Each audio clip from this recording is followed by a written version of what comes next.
Hey guys, tonight, we're diving deep into the world of pirates. No, not the Hollywood swashbuckling kind, but the real deal. Picture yourself on a wooden ship, the sea around you, salty wind in your hair, and the faint smell of something. Well, less than appetizing drifting up from below deck. You are probably wondering, what exactly did pirates eat? Did they feast on exotic seafood, juicy steaks, or were they just surviving on whatever they could scrounge together? So, before you get comfortable, take a moment to like the video and subscribe, but only if you genuinely enjoy what I do here. And while you are at it, let me know where you are watching from and what time it is in your city. I am curious to hear about your adventures too. Now, dim the lights, maybe turn on a fan for that soft background hum, and let's ease into tonight's journey together. Alright, let's set the stage. Imagine you're on a pirate ship, the deck is creaky beneath your feet, and the salty sea air hits your face like an old friend, or maybe like a slap, depending on how you're feeling. The sun is low in the sky, casting long shadows on the waves. Your stomach grumbles a little, and you remember, pirates don't eat like modern folks. In fact, their pantry would make most of us turn up our noses. First things first, pirates didn't exactly have the luxury of picking and choosing from a wide variety of food. They ate what they could carry, and let's be real, it wasn't a lot. In those days, fresh food was nearly impossible to keep on board for long voyages. You couldn't just pop into a grocery store for some veggies and a nice loaf of bread. No, you had to think long term, because, let's face it, a pirate's journey could last months, sometimes longer. What did they eat? Well, you could probably guess that salted meat was high on the list. Think of it as their version of fast food. Salted beef, pork, and sometimes fish were packed into barrels and preserved for long stretches at sea. You can almost hear the crunch of the salt as you tear into a tough, dry piece of meat. Definitely not the most gourmet thing, but it filled the belly. Now, while you might think of pirates as being full of rum and treasure, food was about survival. But not everything they ate was completely unpalatable. Oh no. Sometimes, if they were lucky enough, pirates could feast on a feast fit for the rough seas. A nice chunk of salted meat, some hardtack, maybe even a piece of dried fruit if they were really fortunate. Hardtack, ever heard of it? It's like a rock made of flour and water, with just enough salt to make you question life's choices. Pirates weren't exactly dining at a five-star restaurant, and before you ask, yes, pirates ate hardtack. They had to. It was cheap, easy to make, and, most importantly, it didn't spoil. But I'll tell you, it wasn't the most thrilling part of the pirate diet. Imagine having to gnaw through a block of dry, brittle bread for days on end, all while your mouth is drier than the Sahara. Sounds delicious, right? But hey, pirates were survivors, and they made it work. They didn't have refrigerators, fancy spices, or fresh herbs to make things interesting. They had salt, they had meat, and sometimes they got their hands on fruit or veggies, though those were rare, often spoiled before they reached the ship, or quickly used up during the first week of the voyage. Pirates, being the resourceful people they were, sometimes got a little creative with what they had. Ever heard of scurvy? Yeah, pirates hated scurvy, but there was a way to fight it. Citrus, lemons, limes, and other fruits rich in vitamin C. It wasn't common, but if pirates could get their hands on some, they'd use it to avoid the dreaded scurvy that could knock them out faster than an enemy cannonball. Now, don't go thinking pirates were rolling in food. They didn't exactly have the comforts of a chef on board, much less a buffet. But hey, you get used to it. Over time, you realize that the pirates' pantry was a whole lot about survival, and a little less about gourmet dining. You've probably had better snacks, but you've also never been stranded at sea for months. So, yeah, this diet worked. So, as you make your way through this pirate's journey, remember, it's all about keeping the ship afloat, and keeping your crew from starving to death. Pirates might not have dined in style, but they knew how to make it work. So, now that you've got the picture, let's take a closer look at what pirates were really munching on out there on the open seas. Picture this. You're back on the ship, the sun's beating down on you, and you are stuck in a battle of willpower with a hunk of salted meat. It's tough, it's dry, and honestly, it's beginning to taste like regret. But that's the pirate life. And you're still chewing, aren't you? Salted meat was, without a doubt, one of the most common items in a pirate's diet. Think about it. When you are at sea for months at a time, fresh food doesn't last. That's why pirates had to rely on anything that could be preserved for long periods. Meat, especially beef or pork, packed with enough salt to last for ages. And let's face it, salted meat wasn't the most delicious thing in the world. It was more like the necessary evil to keep the crew from starving. But it worked. Salted meat was one of the pirate staples, and it could keep a crew fed when times were lean. Now, imagine yourself as a pirate for a moment. You've been sailing for weeks, and food is running low. The barrels of salted beef start to dwindle. You look around, and the only thing left in the pantry is more salted meat. It's not great, but it's all you have. You can't exactly go to the nearest butcher and grab some fresh cuts, right? But here's the thing. Salted meat wasn't just about keeping pirates full. It was a form of preservation. They didn't have fridges to store fresh food, and so, they relied on salt to do what modern preservation methods do today. Salt pulled moisture out of the meat, keeping bacteria at bay, and allowing it to survive long journeys at sea. Without salt, pirates would have been in trouble. And here's a fun fact. The amount of salt pirates used wasn't just enough to preserve the meat. It was enough to turn it into a brick of flavorless, chewy meat. Not ideal, but it worked. As a pirate, you probably wouldn't have been thrilled with this, but if you were lucky, you might have been able to get your hands on some dried fish or a bit of dried fruit to break up the monotony. But that wasn't always the case. Pirates didn't exactly have access to a full pantry of fresh ingredients. If you had fruit, you had it early in the journey, and if you didn't eat it quickly, it spoiled. That's why scurvy was such a major concern. Without a fresh supply of vitamin C, you'd be in for a rough ride. And scurvy was a pirate's greatest enemy. Now, this is where things get interesting. There's a bit of a debate in the historical community about just how often pirates actually ate fruits and vegetables. Some say they had access to them in the early days of their voyage, but others argue that pirates didn't get any fresh food until they managed to loot a ship that had them. Regardless, pirates certainly didn't have a salad bar on board. They lived off dried fruits, when they could get them. And it's said that the only real defense against scurvy was the rare citrus fruit. But back to the salted meat. As a pirate, you probably grew to loathe the taste of it. Sure, it kept you alive, but it wasn't exactly a 5-star meal. You can't blame the crew for looking for anything else to eat. It was as if your body started to reject it. Yet there was no other option. You may even have wondered, what did pirates actually eat when the meat ran out? The truth is that pirates would sometimes rely on what they could catch during their travels. If you were lucky, you'd fish on the way, snagging a quick catch to throw into the pot. But that wasn't always the case. Fish was certainly more of a luxury than a standard part of the diet. Pirates didn't fish every day, only when they could afford the time to. Some pirate ships even had dedicated sailors whose job it was to catch fish. But if you weren't fortunate enough to have one, it was just you. A barrel of salted meat, and a stale biscuit to get you through. Oh, and speaking of biscuits, those hard, dry things. Pirates didn't exactly look forward to those either. But, just like the salted meat, they were a crucial part of the pirate diet.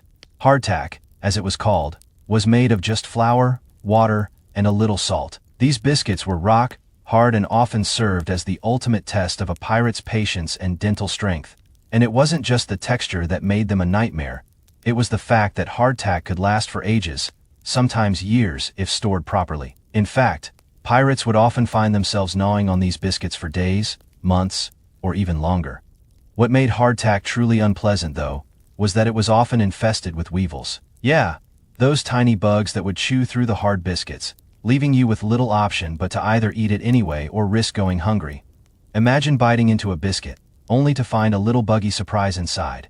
Not exactly the pirate's version of a snack. So between salted meat, hardtack, and the occasional fish, the pirate diet wasn't what you'd call a feast. It was all about survival. Pirates had to make do with what they had. And while you might think they lived like kings, they didn't. Their food was functional, not fantastic. But that was the pirate life. Survival on the high seas. Pirates weren't picky eaters. They had no choice but to take whatever they could get. And that's how they got by. You've been on the ship for a while now, and let's be honest. Your stomach is not happy. The salted meat has turned your taste buds into bitter enemies. And that hardtack, well, let's just say you've gotten very acquainted with its cardboard-like texture. But it's not all bad. Okay, maybe it is. But there's one thing keeping your spirits up, the occasional splash of rum. Now, let's talk about what's perhaps the most iconic part of pirate life. The rum. Pirates and rum go together like, well, pirates and treasure. It's basically the unofficial drink of choice. Picture yourself sitting on the deck, the sun setting, your pirate buddies gathered around, and the rum flowing freely. Sounds pretty good, right? Well, it was, most of the time. But you see, there's a little more to the story than just getting drunk on the high seas. First, let's clear something up. Pirates weren't drinking rum all day, every day. That's a bit of a misconception. Sure, pirates loved their booze, but they weren't swilling rum like it was water.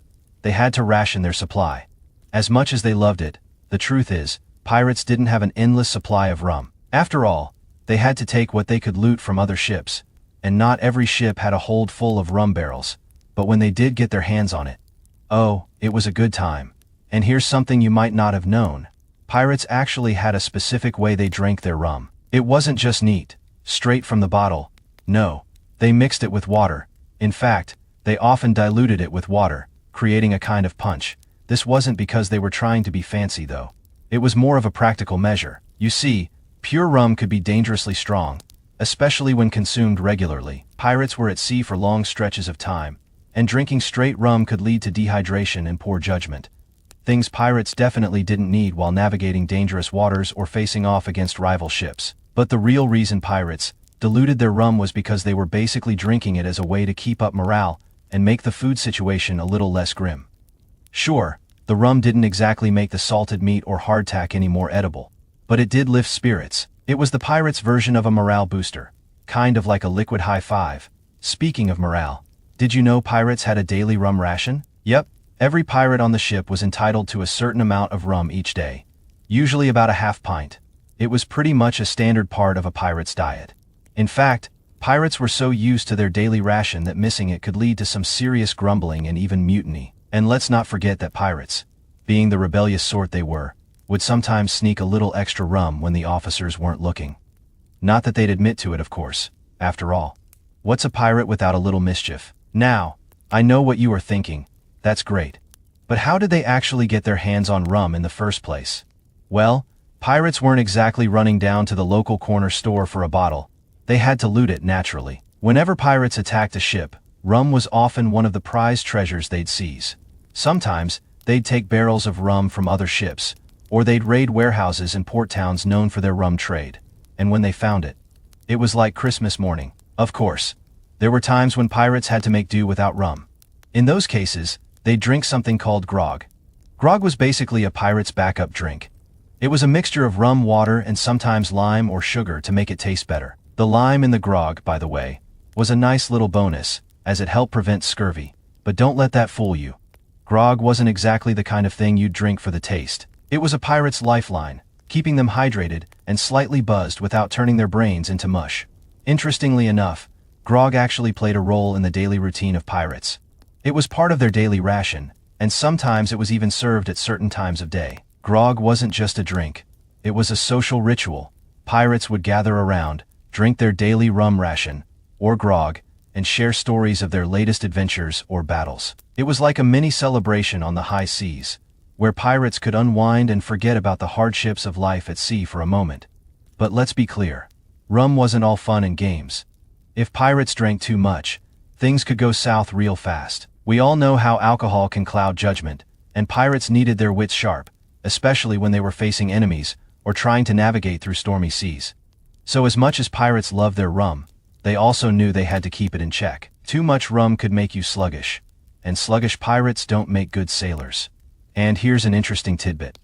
The rum ration was so important to pirates that it was once used as a form of currency. When pirate crews were low on money, they might trade their rum for supplies, or in some cases, pirate captains even paid their crew members with rum. Imagine that, working hard to plunder the seas and getting paid in booze. It wasn't the most traditional payment method, but it sure kept the crew happy. Now, despite the pirate love for rum, it's important to note that it wasn't all pirates were known for drinking. There was also the occasional beer or wine if they could get their hands on it. However, rum was by far the most popular, and it was the drink that truly earned its place in pirate lore. So, there you are. A pirate, standing on the deck, holding your cup of rum, ready to face the next day of sailing, eating your salted meat, and hoping for better days ahead. Sure, it's not gourmet dining, and the rum isn't exactly the finest vintage, but as a pirate, it's all about survival, and sometimes, a little rum can make everything feel a whole lot better. Alright, now that you've had a sip of rum and managed to choke down some hardtack, yes, we all know you secretly hope for something better.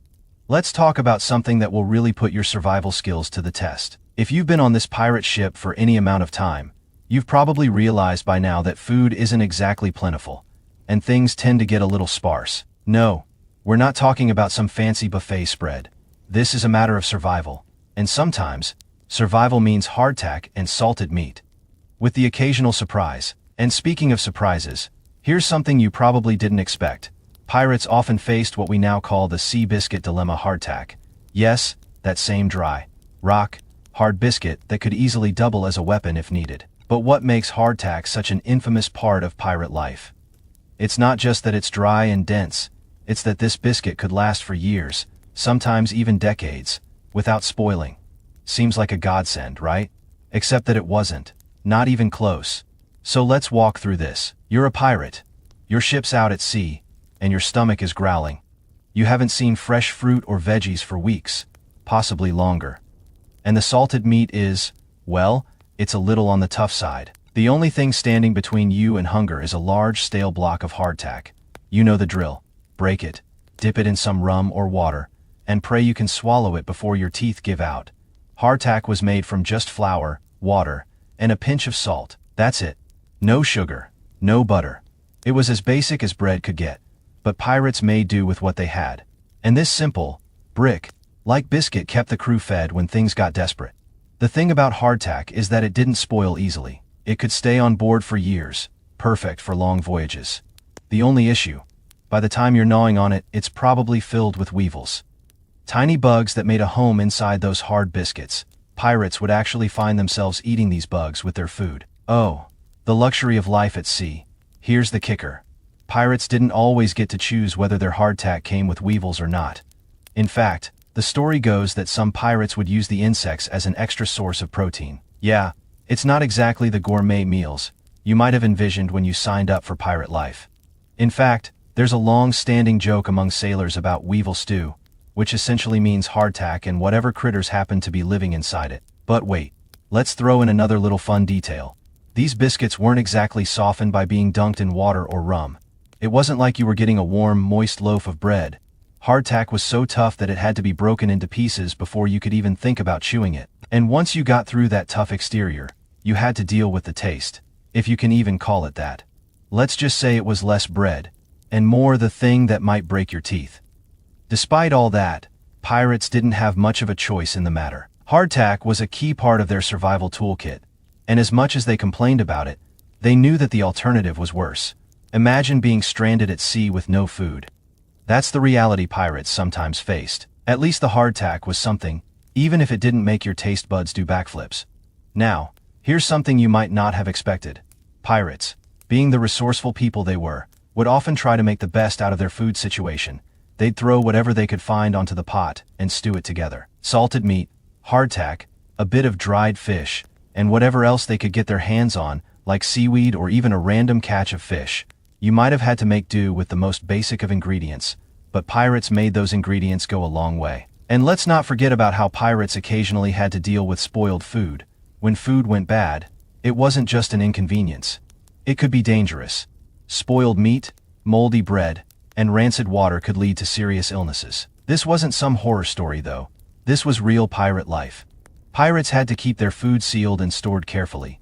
And even then, sometimes it just didn't work, but they carried on, finding new ways to stretch what little they had.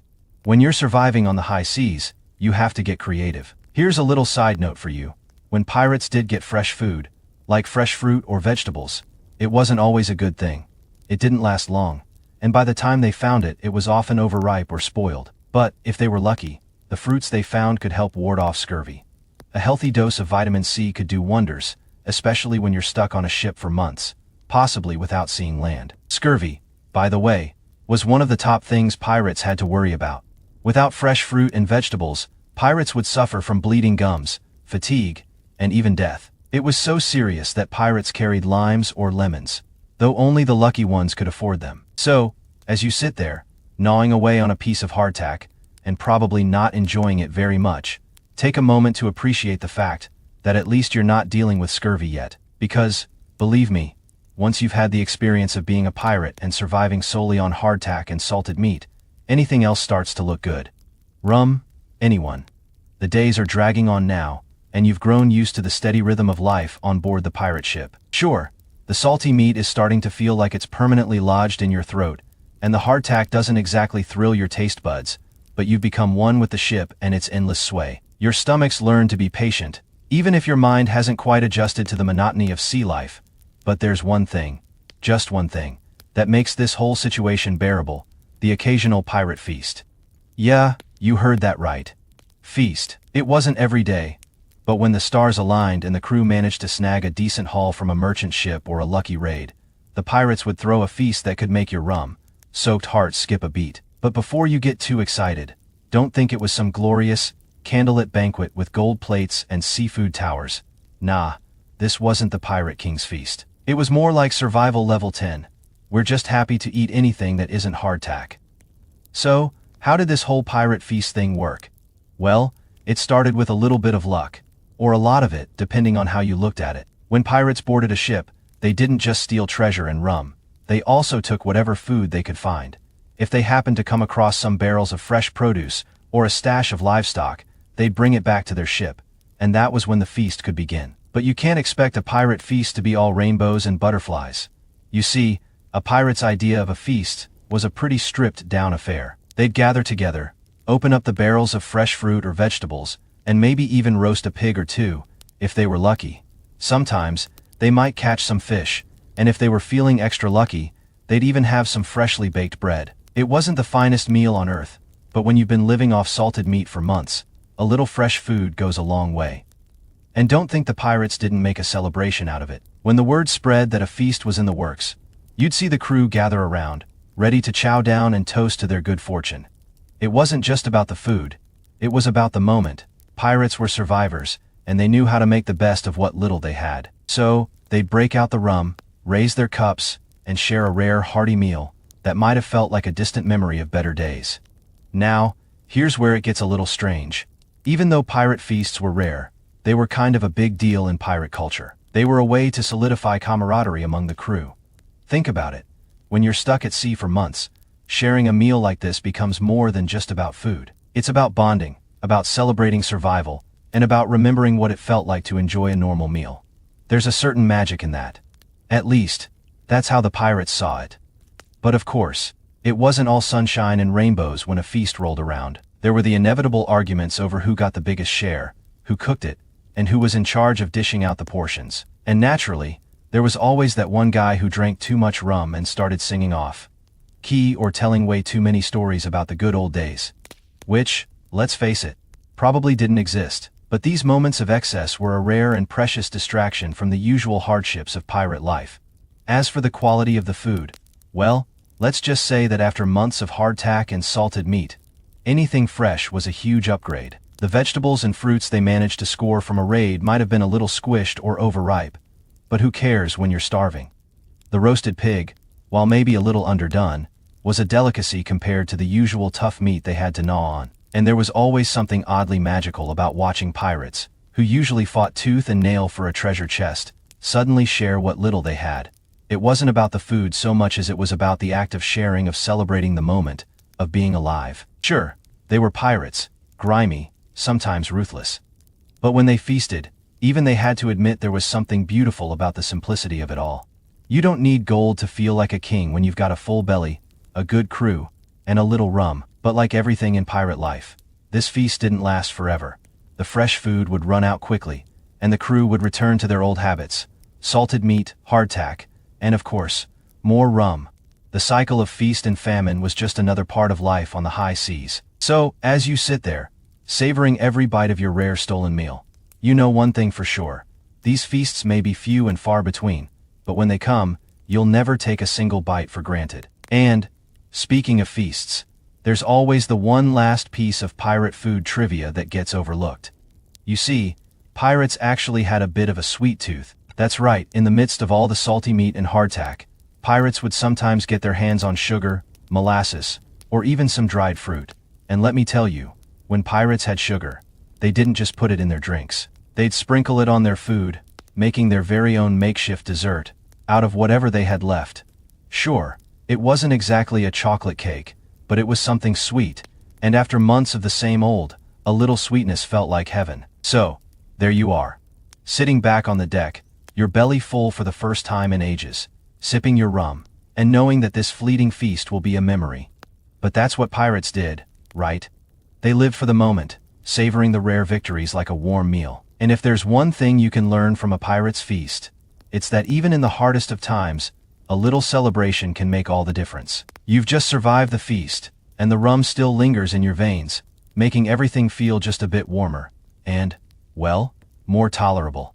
The ship sways gently as the sun dips below the horizon. But let's face it, the pirate life doesn't stay calm for long. As the pirates gather around to swap stories and bask in the afterglow of a rare meal, one thing nags at the back of your mind, the one thing that you really want to avoid: scurvy.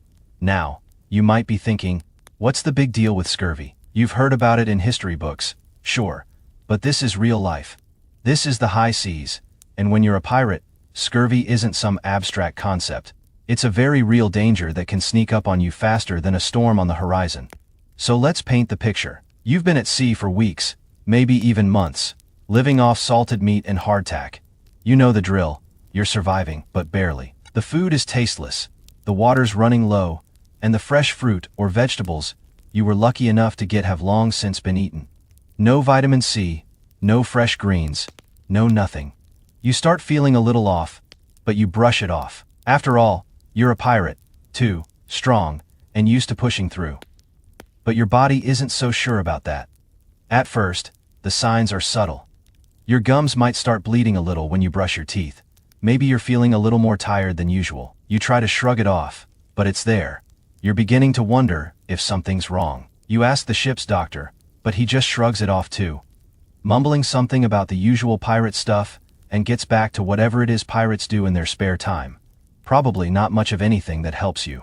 But that's when it hits you. The dreaded scurvy is starting to take hold. Here's how scurvy works. It's a deficiency disease caused by a lack of vitamin C, which, as you may know, is vital for your body to produce collagen. Yeah, that stuff that helps keep your skin, blood vessels, and bones in one piece. Without it, you start falling apart. You may have heard about how scurvy makes your gums swell and bleed, but it also weakens your body. You're not just a little tired. You feel like you can barely move. Your wounds take forever to heal, and every step feels like you are dragging your leg through mud. Now, most pirate ships didn't have fresh fruits or veggies on board for long, so when pirates set sail, they often left with barrels of salted meats and hardtack, knowing full well they'd be lucky to find anything fresh along the way. But the real question is, why didn't pirates just eat more citrus? You know, lemons, limes, those juicy fruits that could easily stave off the effects of scurvy. Ah, well, there's the rub. Pirates didn't exactly have a steady supply of citrus. Sure, every now and then, they'd grab some from a plundered ship, but fresh fruit wasn't always available. Even when pirates did manage to get some, it wasn't enough to last the entire journey. And that's how pirates got stuck in the loop of salt and dryness, which eventually led them right into the arms of scurvy. It's ironic. Really, pirates spent their days stealing gold, treasure, and rum. But the real treasure, the one thing they truly needed, was often nowhere to be found. But here's a fun little fact for you. Pirates weren't completely unaware of the connection between scurvy and vitamin C. They didn't have modern medicine, of course, but they had learned that eating citrus fruits helped to keep scurvy at bay. In fact, by the time the 18th century rolled around, some pirate crews had started to stockpile lemons, limes, and other fruits when they could get their hands on them, and get this. Some ship captains would even make sure their crew had a daily ration of lime juice. The British Navy, as a matter of fact, even dubbed the sailors limeys because they started using limes so frequently to combat scurvy. Guess what? Pirates weren't much different when they could manage it. But this isn't just a tale of pirates versus scurvy. Oh no.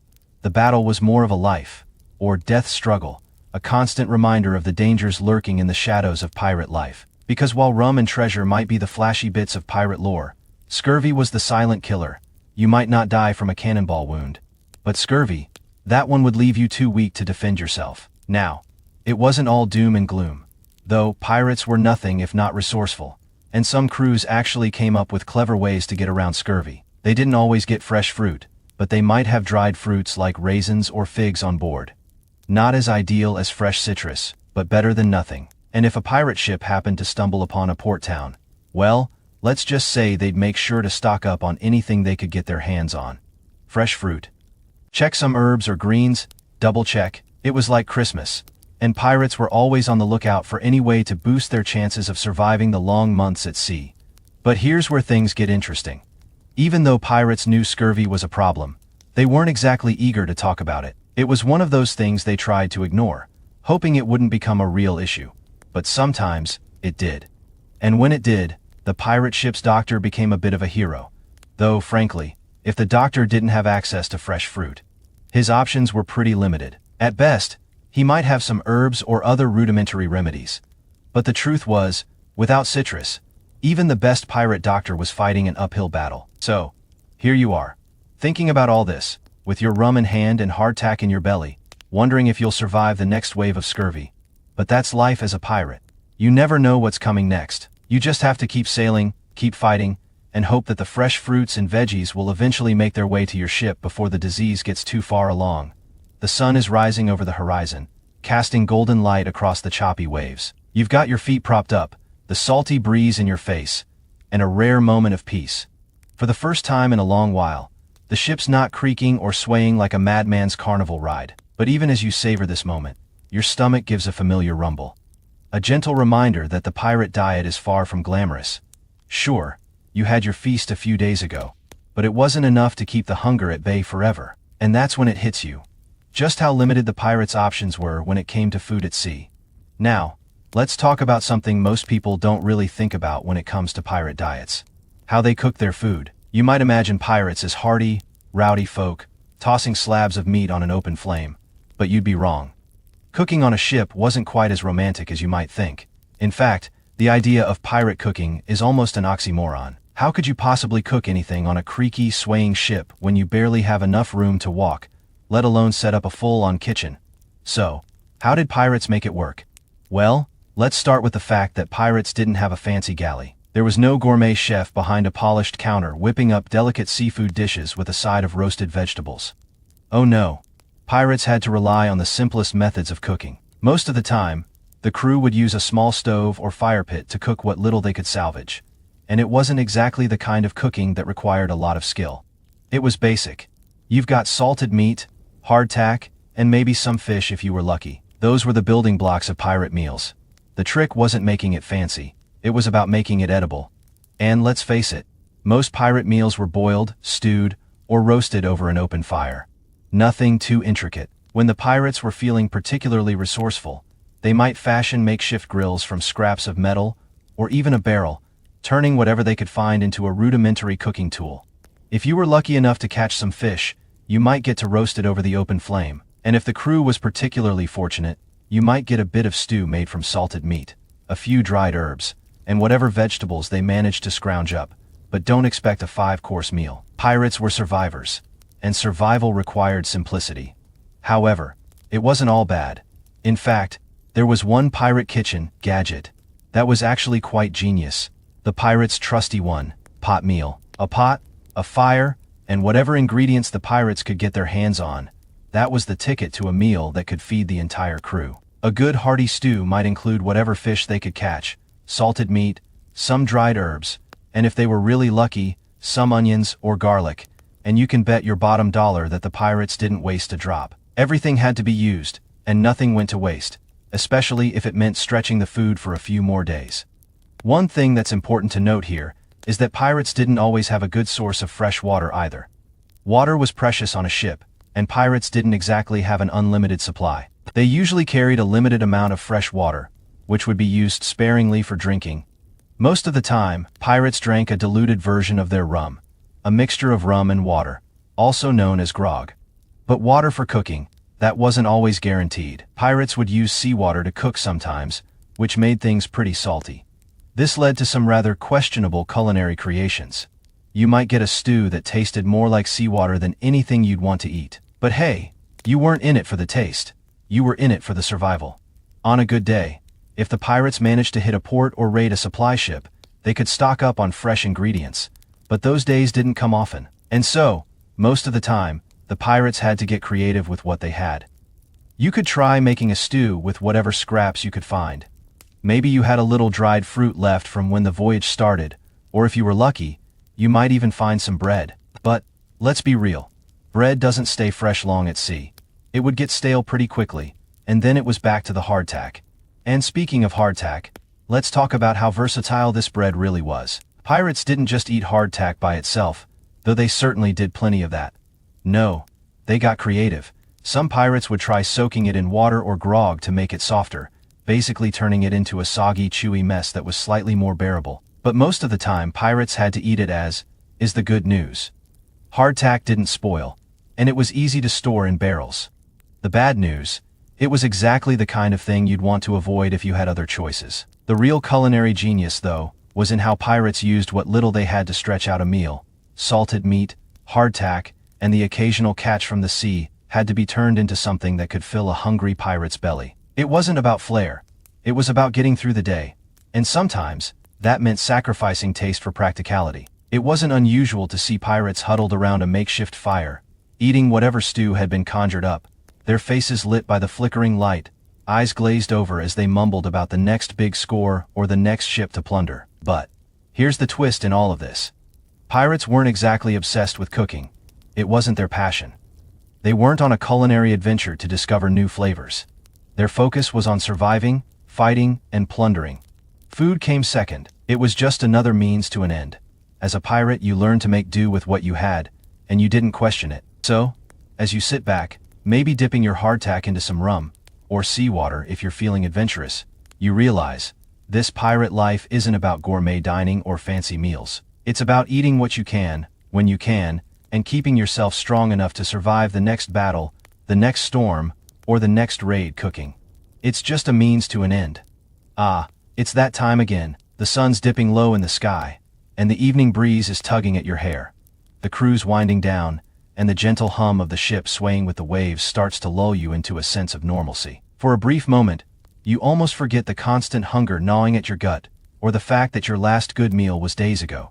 But there's something else nagging at you now, a strange, almost comforting sensation in your stomach. It's not the rum. Well, okay, maybe a little. And it's not the hardtack. No, it's the thought of the next pirate meal. And while you're at it, you can't help but wonder, what were pirates really cooking back then? The truth is, pirates weren't exactly known for their culinary masterpieces. Their kitchen was, in many ways, a survival zone. You didn't find any five-star chefs whipping up complicated dishes on pirate ships. No, that was for the landlubbers.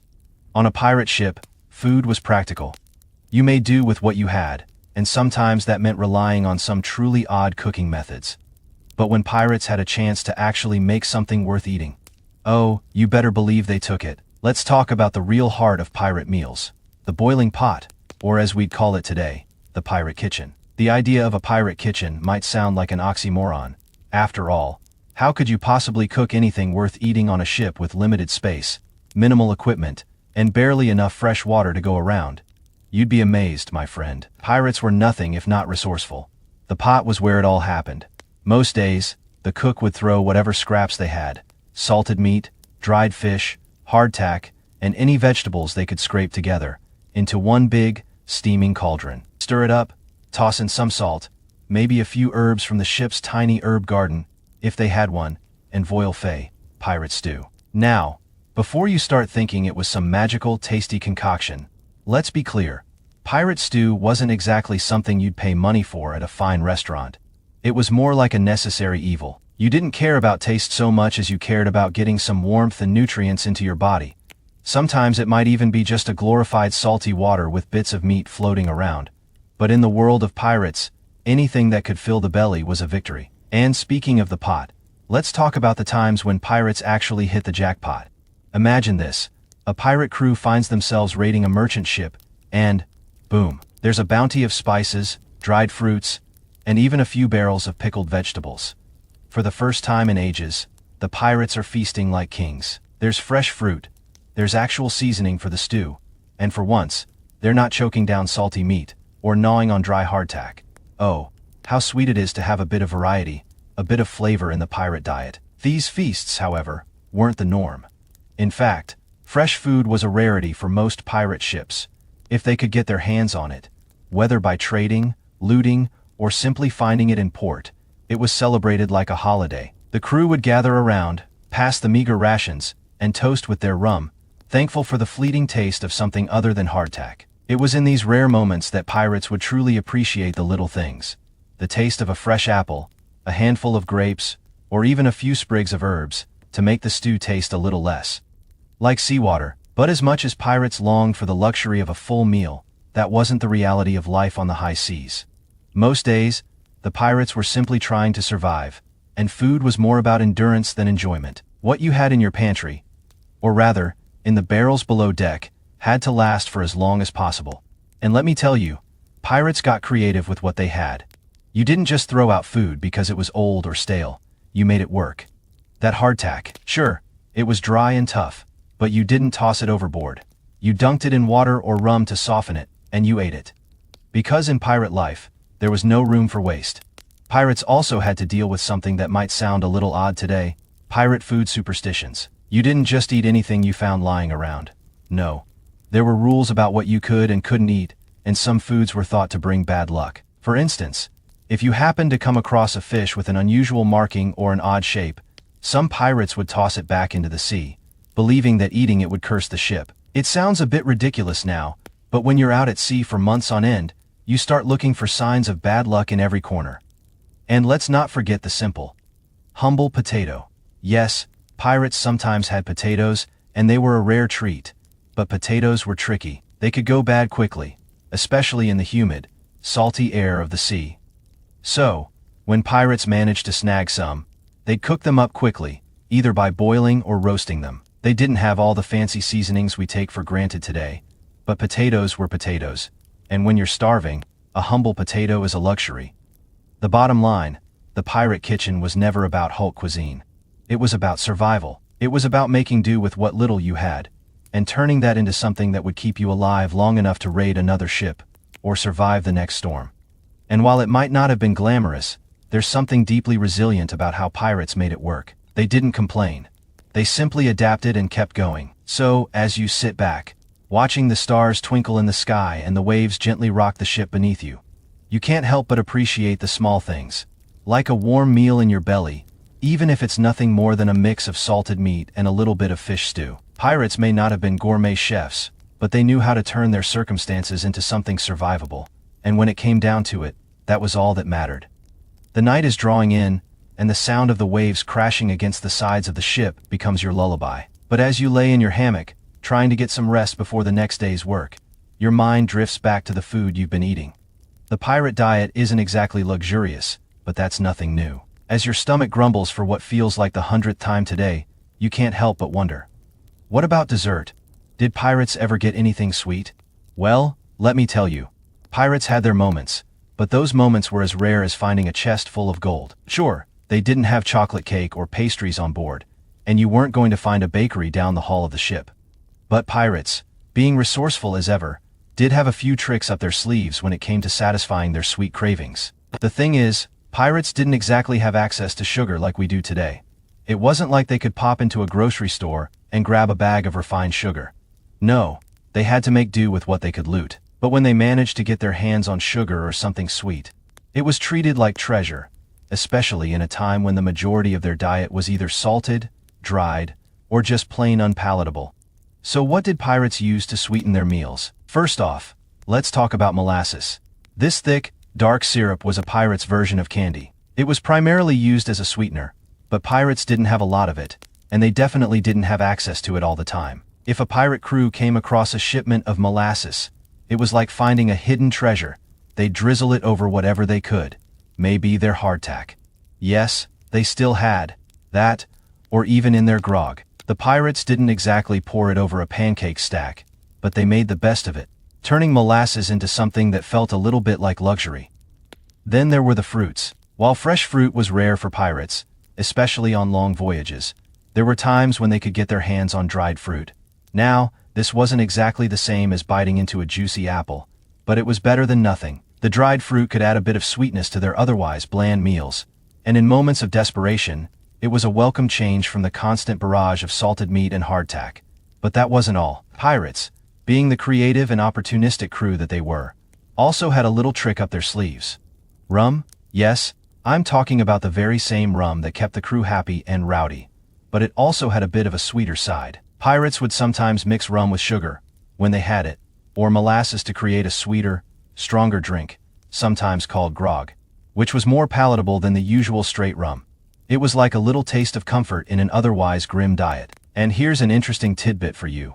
While pirates weren't exactly known for their baking skills, there's evidence that some pirate ships actually had their own versions of cakes or puddings. But don't get too excited. They were usually made from whatever ingredients could be found: flour, sugar, molasses, and sometimes even some dried fruits. This wasn't a fancy cake you'd find at a bakery. It was more like a dense, sweet brick that pirates would make when they had the chance. Think of it as a pirate's take on dessert, not elegant, but functional. But the real question here is, were pirates obsessed with sweets? Probably not.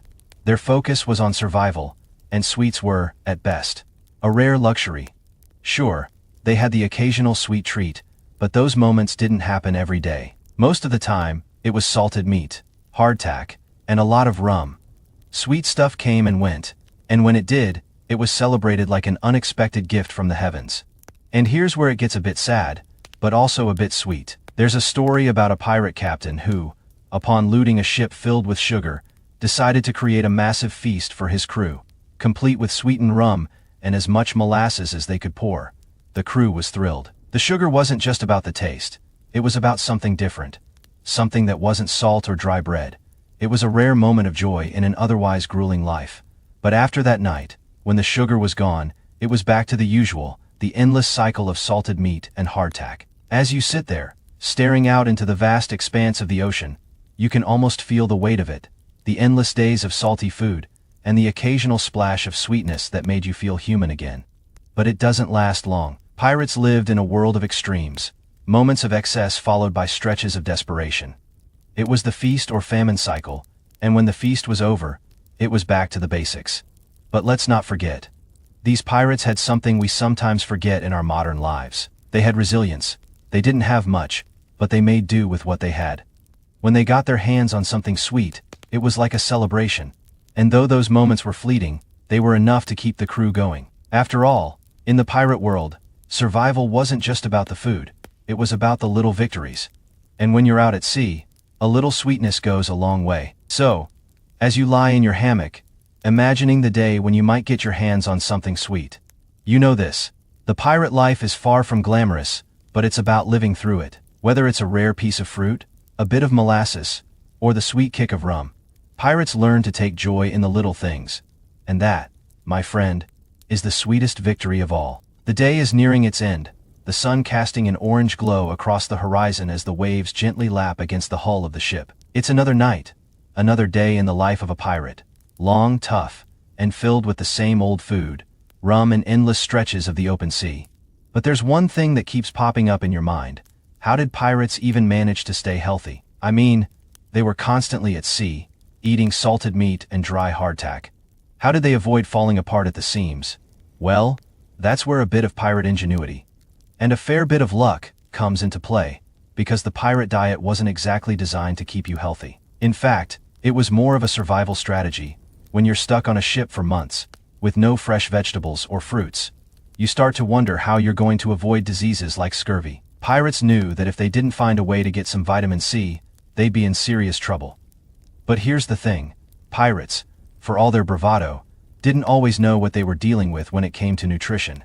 Sure, they knew scurvy was a problem, but they didn't exactly understand why. They didn't have the modern science we have today, so they relied on what they could see, and what they could get their hands on. And that's how. For the most part, pirates would try to fend off scurvy by eating whatever fruits and vegetables they could get, when they could get them. Fresh fruits and vegetables were rare on pirate ships, and if they did get their hands on them, they didn't last long. Fresh food didn't survive well on a pirate ship. The heat, the humidity, the constant motion of the ship, it all made it difficult to keep anything fresh for very long. But here's the twist. Sometimes pirates would manage to get fresh fruit or vegetables at port. If they were lucky, they might even catch a few wild fruits during their voyages. These would be treasured like gold. Lemons, limes, oranges, anything with a bit of vitamin C was a small miracle. And if they couldn't get fresh fruit, pirates would get a bit creative. They might not have known exactly how to prevent scurvy, but they sure as hell knew the importance of anything green. Sometimes, They'd catch wild herbs or seaweed, which they'd add to their stew, or to the hardtack to add just a tiny bit of nutrition to the otherwise bland, salty fare. It wasn't much, but it was something. There's one thing pirates learned quickly. No matter how much they loved their rum, they needed more than just alcohol to stay alive. So, when they could manage it, they'd stock up on whatever fresh produce they could find. But it wasn't always easy. The seas were unpredictable, and so were the ships they raided. One day you might strike gold, and the next, you'd be stuck with nothing but barrels of salted meat and hardtack. It's interesting to think about the life of a pirate through the lens of survival. Pirates weren't living for the luxury of a good meal.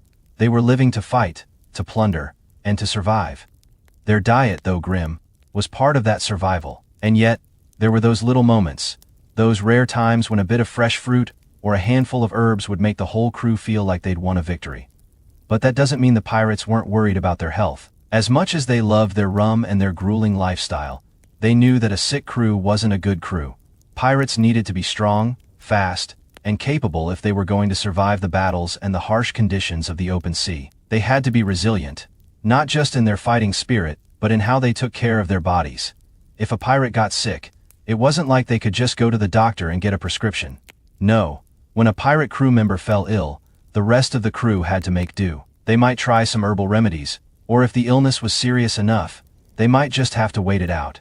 There wasn't much that could be done when a pirate caught scurvy or a fever, especially if the crew had run out of fresh provisions. But even in these grim situations, pirates did their best to make do.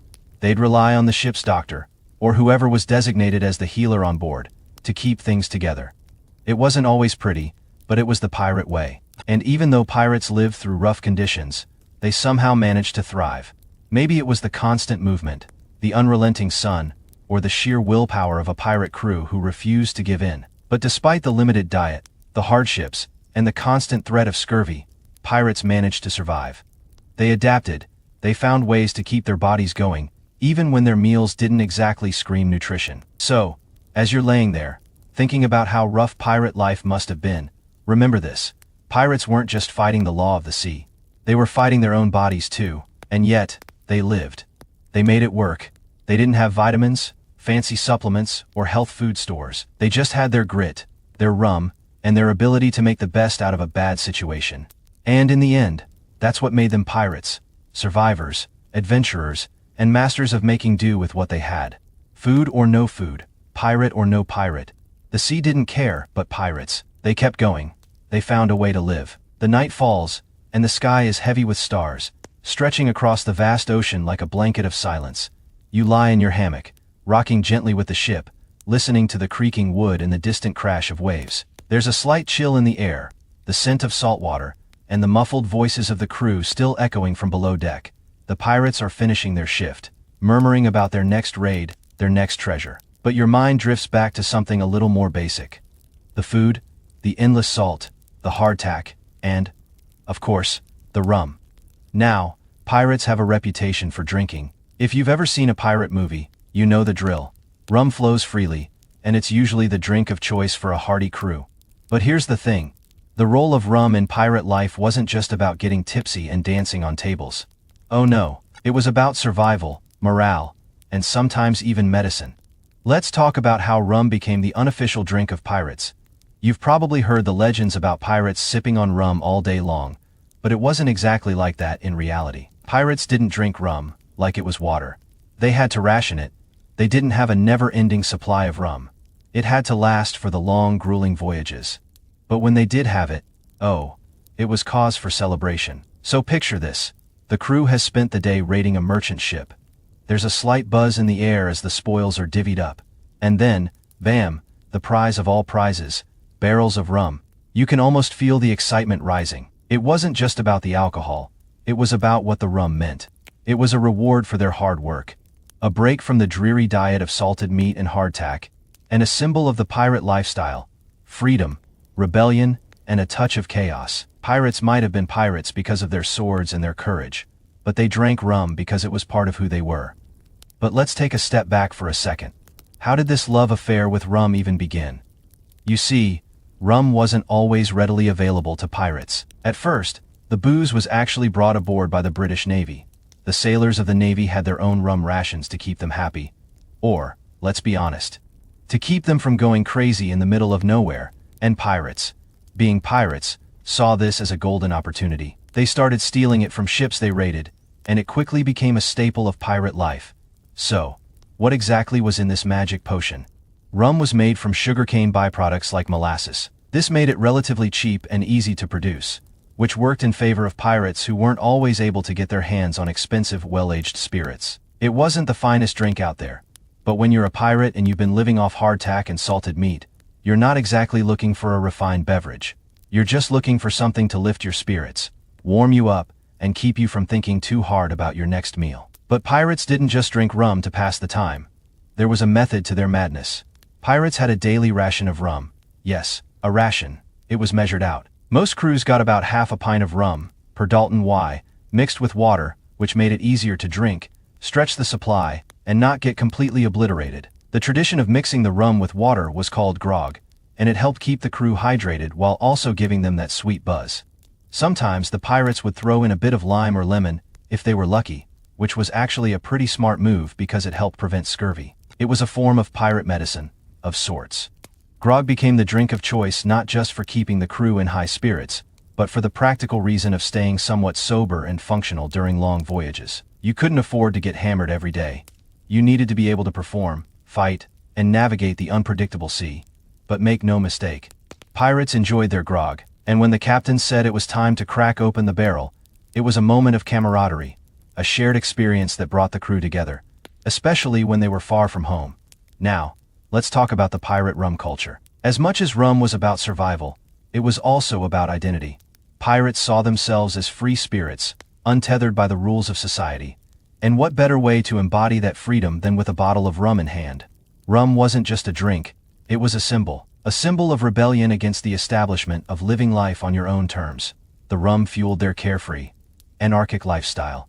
It was the beverage of choice for pirates, and it helped cement their place in the larger-than-life mythology we know today. Of course, this wasn't without its consequences.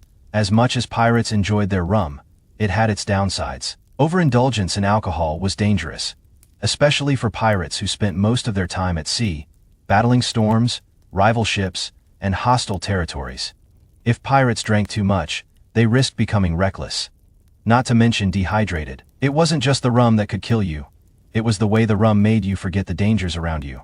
But let's be honest, pirates did love their rum. It was a constant presence on the ship, and it kept things interesting when the days seemed endless. There's something romantic about the idea of pirates with rum, especially in the stories we tell today. But the reality, it wasn't always as glamorous as it sounds. Rum was a tool for survival, a source of comfort in an otherwise tough existence. Pirates used it to bond, to celebrate, and sometimes, to forget. So, as you think about the pirate life and all the hardtack you'd have to eat, just know that, at least, there was rum. Sure, it wasn't exactly a health elixir, but it helped keep morale high, and sometimes that's exactly what you needed when you were far from land, and feeling the weight of the sea. Because in the end, when you're a pirate, it's not about gourmet meals or fancy drinks. It's about making the best of what you have, and keeping the ship sailing, no matter how rough the waters get. It's another long night on the ship. The moon is hidden behind dark clouds, and the only sound you can hear is the steady rhythm of the waves slapping against the hull. The ship creaks as it rocks gently, the low whistle of the wind playing its usual tune. The pirates are in their usual routine, some cleaning their weapons, others slumped in their hammocks, trying to sleep through the endless sea swells. But there's something on your mind that won't let you drift off. The food, or rather, the lack of it. You're no stranger to the pirate diet by now. You've tasted the salt of the meat, chewed through the hardtack like it was a brick, and maybe you've even had your fill of rum for the day. But one thing sticks in your mind more than the rest. What if there's nothing left to eat? What if the salted meat runs out, the hardtack's gone, and you're stuck at sea, unable to find fresh provisions? What's a pirate to do? Well, this is where the ingenuity of pirates really shines, especially when it comes to food preservation. You see, pirates couldn't exactly afford to waste anything. They were survivors, and they had to make what little they had last. And that's why they were so dependent on the art of preservation. Specifically, salting. Salting meat was one of the key methods pirates used to keep their food from spoiling during long voyages. You've probably noticed the term salted meat popping up a lot in pirate food discussions, and for good reason. Pirates didn't have refrigeration. Heck, They didn't even have ice. So, the solution was simple. Salt. Pirates would pack their meat, usually pork or beef, into barrels, covering it in salt. The salt helped draw out moisture, preventing bacteria from growing and keeping the meat edible for months. The result: a reliable, albeit not particularly appetizing, food source for the journey ahead. Now, imagine you're a pirate stuck with a barrel of salted pork. You've been eating it day in and day out for what feels like forever. It's salty, chewy, and it feels like your taste buds are permanently scarred. But you've got no choice. You can't afford to throw any of it away. The crew is relying on it. And, for the most part, it's your only option, so you adapt. You dip it in water. You toss it in with the hardtack. You mix it into a stew or whatever else you can throw together. At least it fills the belly. At least it keeps you alive. But let's not sugarcoat it. Salted meat wasn't always the most enjoyable experience. The salt could be overwhelming. Sometimes, the meat would get too tough, too dry, and let's be real, when you've been living on salted meat for weeks, you begin to crave anything else. You find yourself dreaming about fruit, vegetables, anything fresh. You've eaten enough salty food to last a lifetime. But that's the pirate life, right? No luxury, no fresh meals, just survival. But the pirates weren't completely out of luck when it came to food preservation. They didn't just rely on salt to keep their meat in check. Oh no, they had a few tricks up their sleeves. Another method pirates used was drying their food. Dried fish, dried fruit, dried vegetables. These were all common sights on a pirate ship. The idea behind drying food was simple. Remove the moisture, and it lasts much longer. You could pack dried fish or fruit in barrels, and it could survive a lengthy sea voyage without going bad. Sure, it wasn't as tasty as fresh food, but it was functional. It was about survival. The dried fruit might have come from the occasional raid on merchant ships, or it might have been something the crew picked up at port. Dried apples, raisins, figs, whatever the pirates could get their hands on. It wasn't much, but it added a tiny bit of flavor to their otherwise bland meals. In some rare instances, pirates might even have a stash of dried potatoes or carrots. When fresh food was scarce, these little bits of dried produce could provide some much-needed variety to the otherwise monotonous pirate diet. And then there was fish.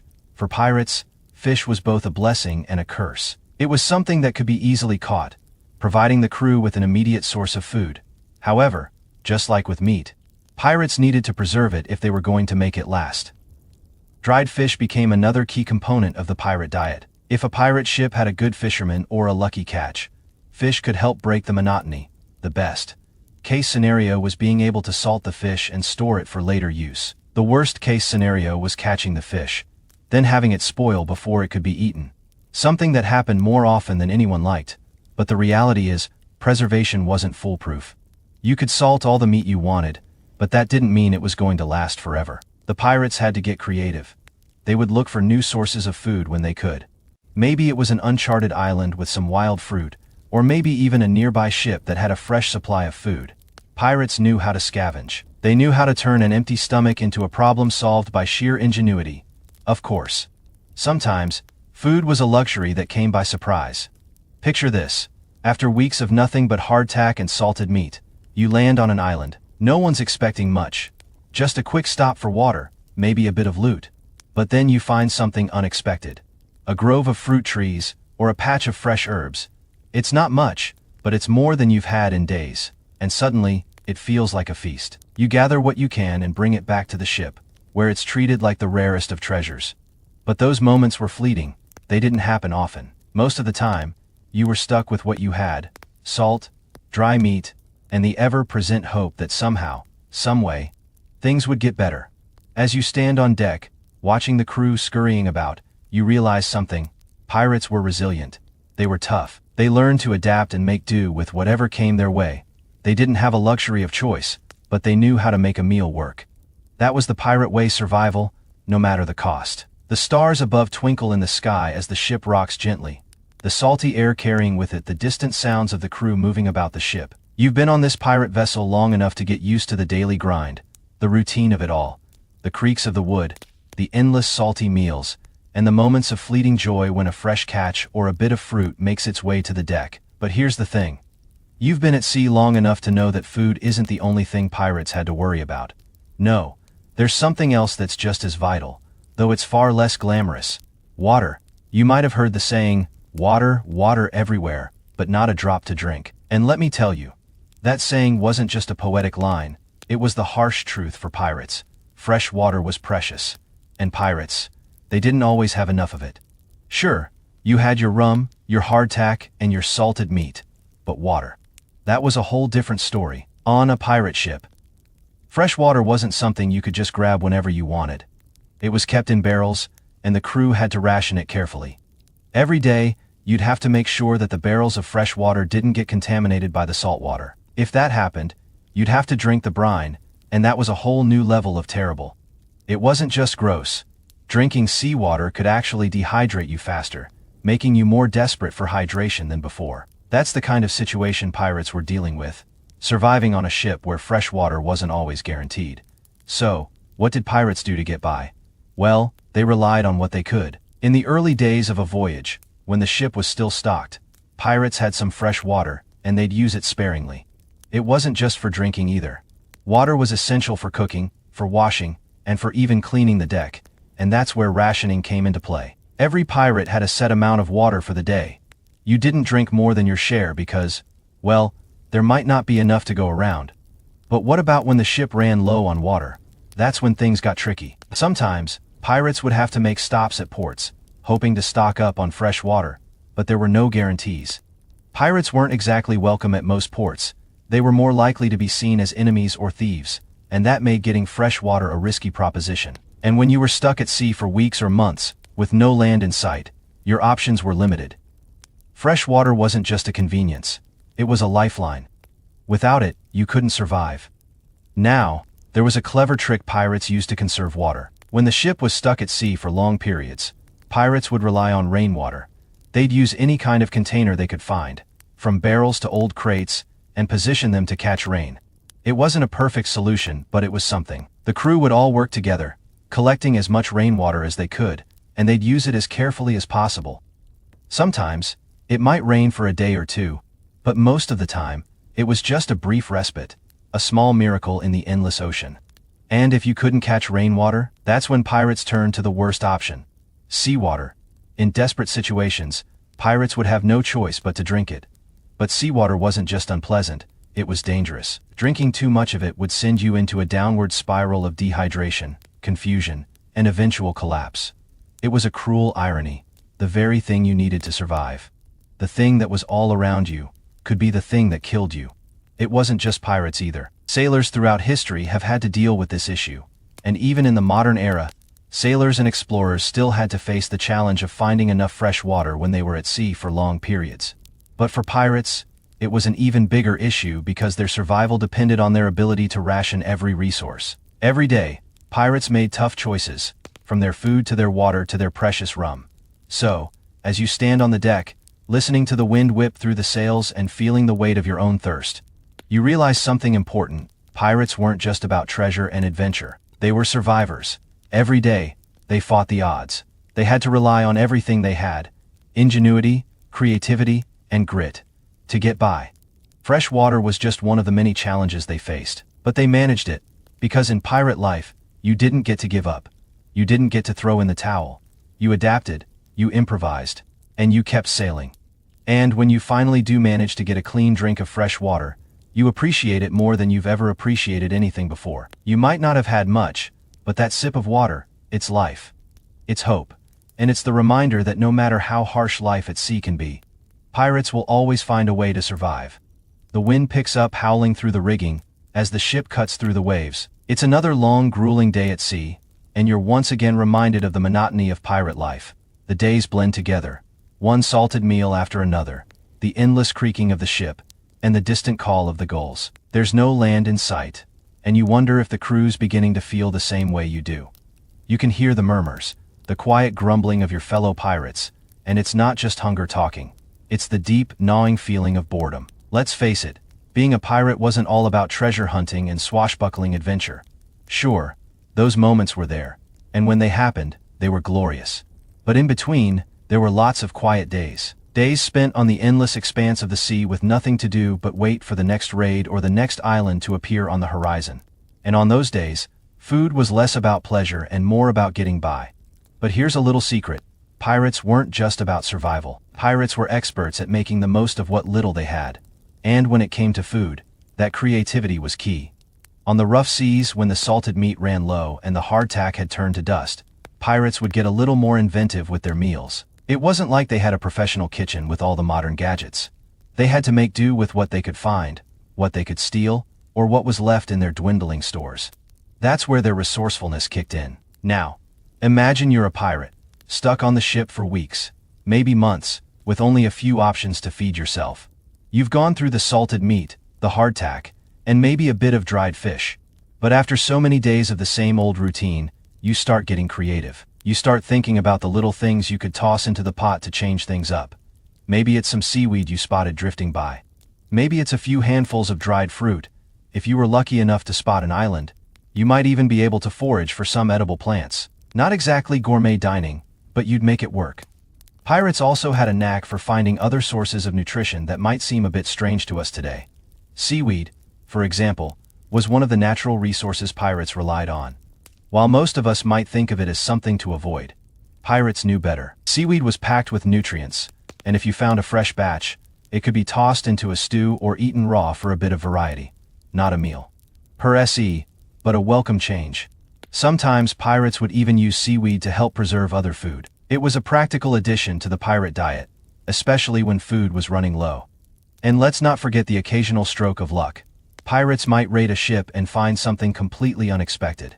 Fresh fruit, vegetables, or even a stash of spices. You could almost hear the collective cheer from the crew when that happened.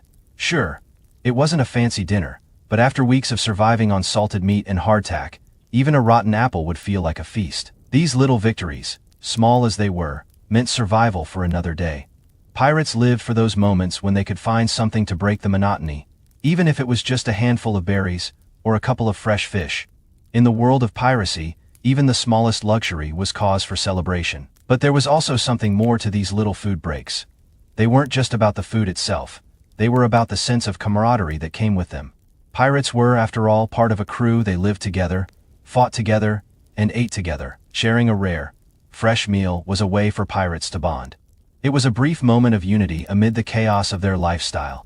It wasn't just about the food. It was about surviving together. And speaking of spices, it's important to note that pirates didn't have much access to them. But when they did, they used them with enthusiasm. Spices were incredibly valuable, and they didn't come cheap. When pirates could loot a ship filled with spices, they'd stash those away like treasure. They knew that even a little sprinkle of spice could transform a dreary meal into something that felt like a small luxury. They didn't have access to the vast variety of spices we have today, but a pinch of pepper, a dash of cloves. These small touches were enough to lift the spirits of a crew stuck at sea. But all of this, whether it was seaweed, a surprise fruit, or a sprinkle of spice, came down to one thing. Survival. Pirates didn't have time to be picky. They didn't have the luxury of choosing between gourmet options. They ate what they could get, and they made the most of it. In the end, the pirate diet wasn't about indulgence. It was about adapting, getting by, and finding joy in the little things. No matter how difficult the journey, as you sit back and listen to the sounds of the sea, you realize how much you've come to appreciate those small moments, the rare bites of something fresh. The shared laughter over a simple stew, the way that a pirate's resourcefulness could turn an otherwise dull meal into something that kept you going. That's the spirit of piracy, resilience in the face of adversity, and finding treasure in the most unexpected places. The steady hum of the ship beneath you and the rhythm of the waves against the hull are beginning to feel like home. Another day at sea, another day of survival. The crews gathered around, working, laughing, and occasionally grumbling about the food, or rather, the lack of it. There's something to be said about pirate life. It's about adapting to circumstances, and making the best of what you've got, even when what you've got isn't much. And as you stare down at the barrel of salted meat, the hardtack, and the empty water barrels, you realize just how important the concept of preservation was for a pirate's survival. You see, when you are out on the open sea, food is a luxury you can't afford to waste. There's no supermarket around the corner or a delivery service bringing you fresh fruit every day. And so, pirates became masters of preservation. The meat, the fish, the bread, they all had to be stored in a way that would ensure they lasted long enough to keep the crew fed and alive. Salt, of course, was the key ingredient here. But it wasn't just for meat. Pirates would also preserve fish, and even some of the more adventurous catches that they stumbled upon during their raids. If you were lucky enough to find something edible, you didn't let it go to waste. You salted it, dried it, and stored it in barrels, knowing that your next decent meal might be days away. Salted fish was another staple for pirates. They didn't just rely on meat for their protein, they needed variety, and fish, when they could get it, was a great source. Pirates would fish from the ship's deck, sometimes with nets, sometimes with simple hooks, and other times, they would scavenge any fish they could find while raiding other ships or landing on small islands. But fish didn't last long, unless it was preserved properly. It would spoil faster than you could catch it. So, pirates had a little trick up their sleeves: salt it, and like the meat, they'd toss it into barrels, cover it in salt, and let it be stored until it was ready to be used. But there was another side to preservation that pirates had to master: the preservation of morale. Yes, it's true. A pirate's mood and morale were just as important as their rations. Think about it. You've been stuck at sea for months, eating salted meat and dry bread. Your body's weak from a lack of nutrients, and the constant grinding of the ship against the waves is starting to wear you down. It's easy to lose hope. But then, something small, something seemingly insignificant, might give you the energy to push on. Maybe it's a handful of dried fruit you've saved for yourself. Citrus, perhaps, or some figs. Maybe it's the sound of the crew singing a sea shanty after a long day of work. The little moments of joy, however fleeting, kept the pirates going. And that's where the preservation of morale came in. Pirates had to make their lives feel worth living, even when things were hard. That's why, even on a steady diet of salted meat and hardtack, a bit of rum was the spark that kept everything going. It wasn't just about getting drunk, it was about the joy of sharing a drink, of coming together to celebrate survival. But don't be fooled. Preservation didn't mean pirates didn't get sick of their food. They had their complaints. When you're stuck eating the same thing every day, it gets old fast, and there was always that one pirate, the one who complained louder than everyone else. Hardtack again? Is this meat ever going to get any softer? But the truth was, there weren't many options. So, you made do with what you had. You turned it into something you could survive on. And when the rare treat of fresh food or fruit came around, you treasured it. It wasn't just about the food either. Pirates had to preserve everything on the ship. Their weapons, their sails, even their water supplies. The conditions were harsh, and the ship was often battered by storms and salt water. If a barrel of water got damaged, there was no quick way to fix it. If their rum stores were looted, that was a loss. Pirates understood the need for careful management of resources. Everything had to be used wisely, and if anything went wrong, well, it could mean disaster. That's where the pirate cook came in. While they weren't known for their gourmet skills, pirate cooks played a crucial role. They weren't just preparing meals. They were managing the food, making sure it was properly stored, using what little they had to create something edible. And with the constant shortage of fresh food, pirate cooks became incredibly resourceful. A pinch of salt here, a dash of dried herbs there. You'd be surprised how much flavor you could get out of a handful of dried ingredients. Sure, it wasn't a 5-course meal, but it kept you alive, and that was the name of the game. Even when they had to get creative with what they had, pirates understood the importance of food. Every meal was a reminder of their resilience, their resourcefulness, and their survival instinct. They ate to stay alive, but more than that, they ate to survive the boredom, the hardships, and the endless days at sea. So, as the night deepens, and the crew settles into their hammocks, you can't help but reflect on what it means to be a pirate. It's not just about treasure or adventure. It's about finding ways to survive. It's about making the most of what you have, because in the end, survival is the greatest treasure a pirate can seek. The ship creaks under your feet as you move across the deck, the cool night air biting at your skin. You're alone now, with nothing but the faint sound of the wind and the rustling of the sails to keep you company. The moonlight casts shadows across the water, and for a moment, it feels like you're the only soul alive in the vast expanse of the ocean. But your mind wanders, like it often does during these quiet moments, and you find yourself thinking back to the food. Or rather, the lack of it. Food on a pirate ship was always a balancing act, a constant struggle between what you had and what you could get your hands on next, and more often than not, pirates found themselves with nothing but the same salted meat, hardtack, and dried fish. No frills, no delicacies. And yet, when you're fighting to survive out on the open sea, even the simplest meal feels like a small victory. But here's the thing. It wasn't just the food that kept pirates alive. It was the people. Pirate crews were like families, bound together not just by the need to survive, but by the shared experience of life at sea. And the food they shared, no matter how basic, was a reminder that they were all in this together. No pirate could make it alone. The survival of the crew depended on each and every member, and food, no matter how sparse, was one of the things that kept that unity strong. And yet, food wasn't just about survival, it was about functionality. Pirates had to eat to work, to fight, and to plunder. Their meals were designed not to satisfy their appetites, but to fuel their actions. Salted meat, hardtack, and dried fish were easy to store, easy to prepare, and provided enough calories to keep a pirate going. It wasn't the stuff of legends. It wasn't going to make you dream of feasts. But it worked. It got the crew through the day. But, as we all know, nothing lasts forever.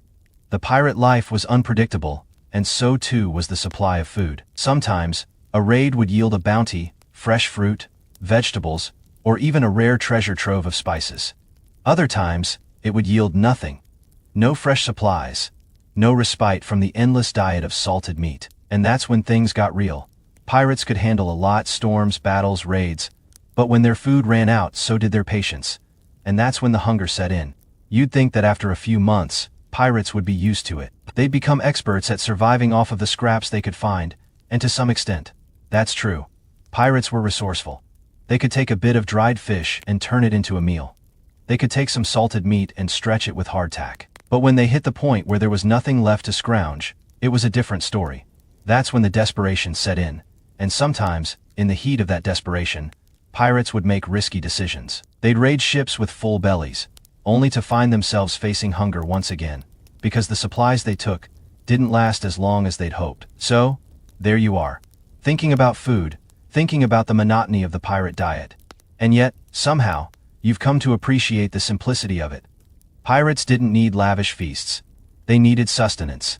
They needed something to keep them going. Salted meat, hardtack, water, rum, when they could get it. It wasn't much, but it was enough. And there's something oddly comforting in that simplicity.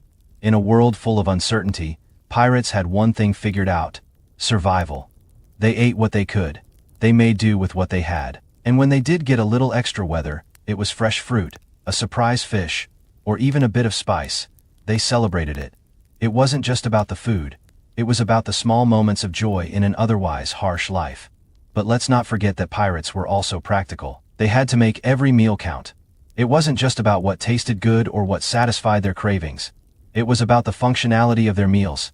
About getting enough calories to fight, to plunder, to survive. That's why salted meat, hardtack, and dried fish were the staples of the pirate diet. These foods didn't spoil quickly. They didn't require refrigeration or careful handling. They were ready to go at a moment's notice. In many ways, pirates were like their food: resilient, and designed for survival. They didn't have the luxuries of a fine meal. They had to take what they could find, make do with what they had, and keep going. And when it all came together, when the crew shared their hardtack, salted meat, and maybe a little bit of rum, it was more than just food. It was a moment of connection, a reminder that despite everything, they were in it together. As the night deepens and the waves crash against the ship, you realize that pirate life isn't just about raiding ships or finding treasure. It's about surviving the journey. And sometimes, surviving means eating whatever you can, making the best of it, and pushing forward. Because in the end, that's what pirates did. They adapted, they made it work, and even when things seemed bleak, they found a way to survive. The wind is picking up now, and you can feel the shift in the air. A storm's on the horizon.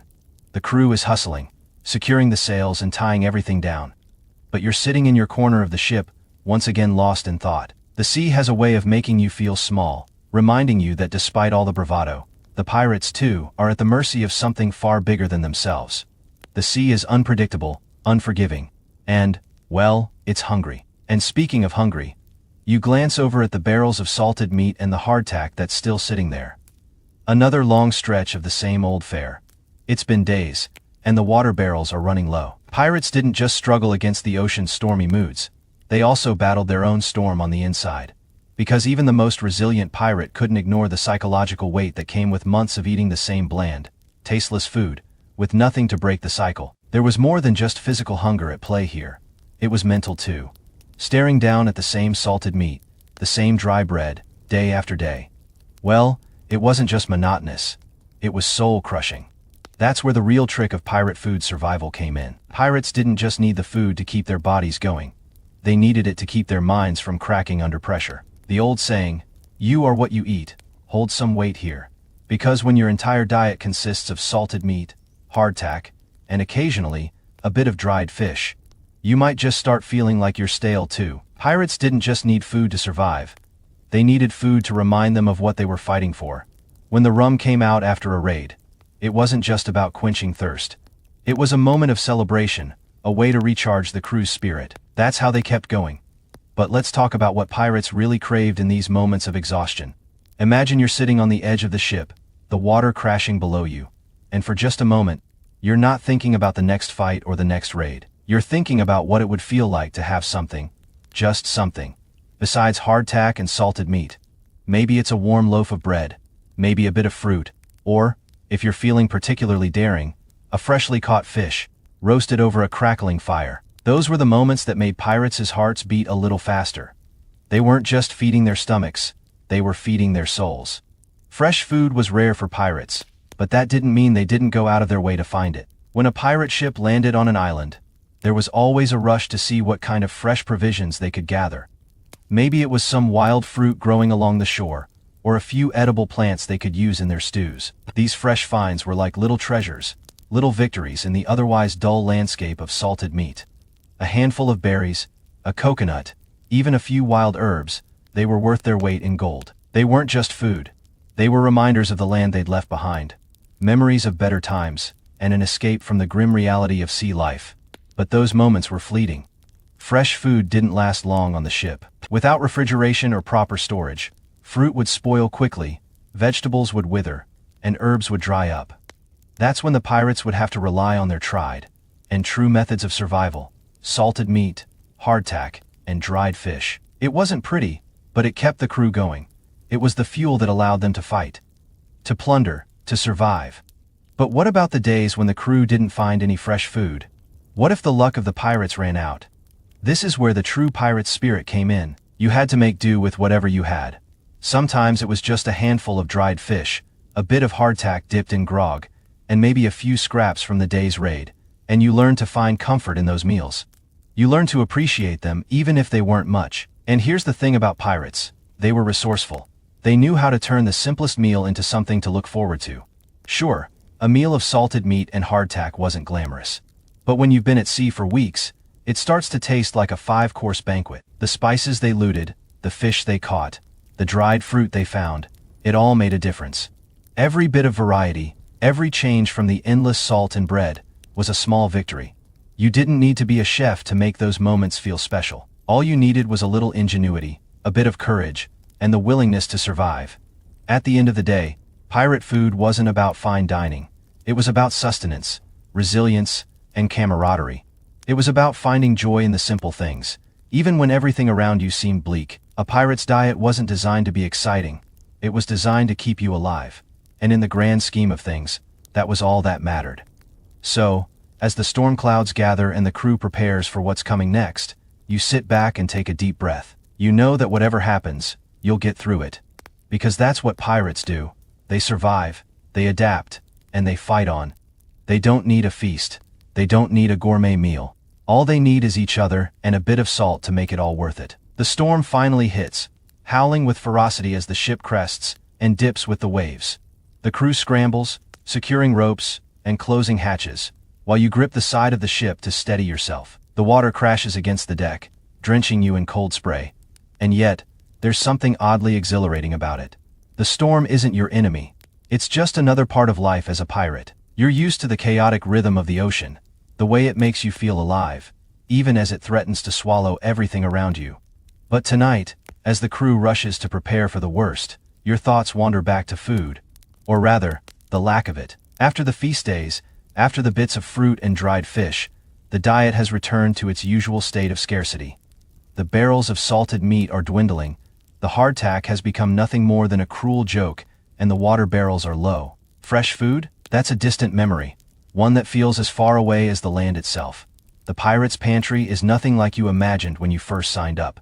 You'd heard stories of treasure chests overflowing with gold, of hidden islands full of bounty. But here you are, staring down at another bowl of salted meat stew, barely enough to fill your stomach, with no end in sight. Pirate life, you quickly realize, isn't about the indulgence of endless feasts. It's about the grind of survival. Pirates didn't have the luxury of fresh meals or the comforts of home. What they had was what they could scrounge, what they could steal, and what they could preserve. And it wasn't just about food. It was about the mental game too. The longer you were stuck at sea, the more it felt like you were fighting not just against hunger, but against the fatigue that seeped into your bones. A pirate's life wasn't just about being tough in battle.